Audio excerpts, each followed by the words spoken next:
दोस्तों, अगर आप बाज़ार में अपना पैसा इन्वेस्ट करना चाहते हैं तो अभी जुड़े एंजल ब्रोकिंग के साथ में, क्योंकि यहाँ आपको मिलती है एक अच्छी एडवाइस और भरोसेमंद सर्विस, और यहाँ अकाउंट ओपन करना भी है बिल्कुल फ्री ऑफ कॉस्ट। तो आज ही जुड़े एंजल ब्रोकिंग के साथ में। अकाउंट ओपनिंग लिंक डिस्क्रिप्शन में है। आज ही अपना अकाउंट ओपन कराएं। कोटक की बात है। कोटक के इसमें भी मंथ टिल डेट मेरे ख्याल से ऑलरेडी 10% का अपमूव जुलाई के महीने में देखने को मिला है। कोटक के जो हेडलाइन नंबर्स हैं क्विकली आपको समझा देता हूं। हम एक्सपेक्ट कर रहे हैं कि इस बैंक का जो NII है 17% उछलेगा, मुनाफे में करीब 35% का उछाल देखने को मिलेगा। अब डिटेल्स, लोन ग्रोथ 30% साल दर साल, Q-on-Q 4% के आसपास का जंप। जो NIMs हैं वो शायद 6 बेसिस पॉइंट्स के आसपास का डिक्लाइन दिखाएंगे, यानी कि गिरेंगे Q-on-Q। ग्रॉस NPAs 2.34 से रिड्यूस होकर 2.16% के आसपास, पर यहां पे स्ट्रीट बहुत क्लोजली वॉच आउट करेगी मैनेजमेंट की कमेंट्री और आउटलुक को लेकर क्या स्टेटमेंट्स आते हैं। तो दोनों ना, वैसे स्टॉक्स तो खैर पूरा बैंकिंग स्पेस बड़े स्वीट स्पॉट पे है। होपिंग कि जब मंडे को लौट के आएंगे कुछ अच्छे नंबर्स और कुछ अच्छा मूड ये बनाए बैंक्स।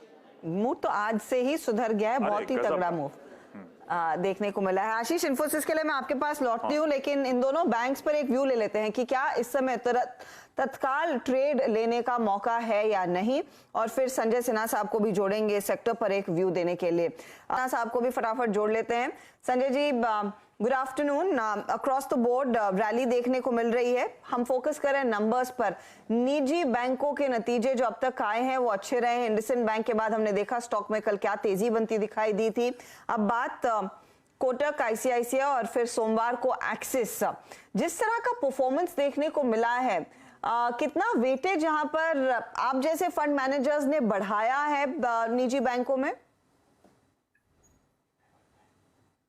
तो जब से RBI ने अपनी रेपो रेट हाइक करनी शुरू की थी, तब से ये बिल्कुल क्लियर हो गया था कि शॉर्ट टर्म में बैंक्स को इसका फायदा जरूर मिलेगा। और उसके कुछ समय के बाद जिस तरह से क्रेडिट ग्रोथ के नंबर्स आए, जिन्होंने की एक गति पकड़ ली, उससे भी लग रहा था कि अब बैंकिंग सेक्टर में जो अंडर परफॉर्मेंस रहा है वो कॉम्पनसेट हो जाएगा।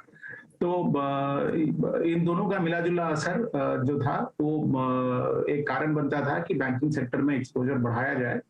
और रिलेटिव चॉइस अगर आप पब्लिक सेक्टर और प्राइवेट सेक्टर बैंक के बीच में देखें तो ये क्रेडिट ग्रोथ का फायदा शायद दोनों सेक्टर के बैंक को मिलता, लेकिन चूंकि नॉर्मली पब्लिक सेक्टर बैंक्स अपने ट्रेजरी बुक्स में जीसे की मात्रा जरूरत से ज्यादा रखते हैं, इसलिए राइजिंग इंटरेस्ट यील्ड के माहौल में उनके ट्रेजरी बुक में लॉसेस होते हैं, जो कि उनकी ओवरऑल प्रॉफिटेबिलिटी को अफेक्ट करती है।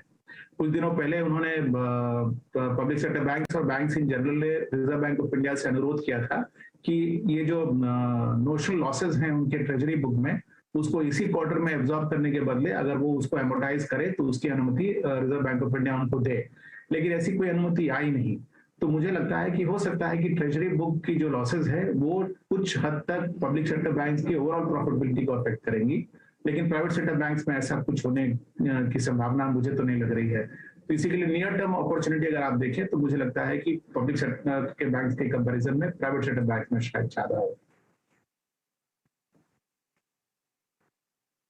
थोड़ा ट्रेजरी ऑपरेशंस को अगर आप देखें सरकारी बैंकों की, वहाँ पे एक सेटबैक मिल सकता है और राइजिंग रेट्स के सिनारियो में, तो ये बात सिन्हा साहब कहते हुए इसीलिए एक फेवर वो आई थिंक इस वक्त इस सिनारियो में प्राइवेट बैंकिंग स्पेस को देंगे।